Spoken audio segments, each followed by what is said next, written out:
Aishwarya also had the chance to speak to CII President Sanjeev Puri, who spoke about the impact of global trade war and what it means for the Indian economy. Listen in. You know, various economists have quantified the impact between 20 to 50 basis points. Leaving that aside, what I want to say is that the Indian economy has its own momentum.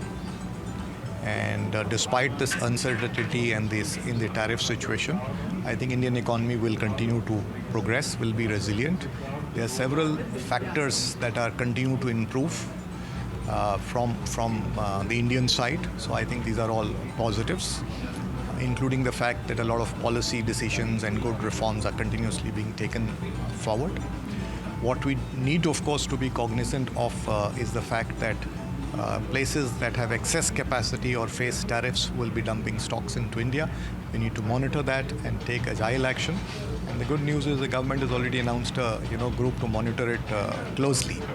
But I do also believe that ultimately the bilateral trade agreements with US, EU, UK, and all of these countries, the EU president with the cabinet, the UK delegation and delegation from other EU countries has been in India. And one gets a sense that sooner or later we would have those agreements also. I think with these bilateral trade agreements coming into play, I think it will be very good for the Indian economy.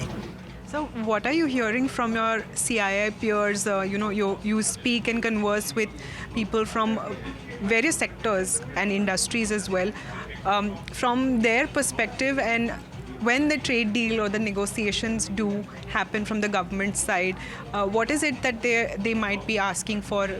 Certain sectors have seen a relief after, say mobile phones or laptops, durables on that front have seen a relief, but automotive is a concern. So from specific sectors, what are you hearing? And for the government, what is their message, and what do they expect from the trade deal if that happens in the future?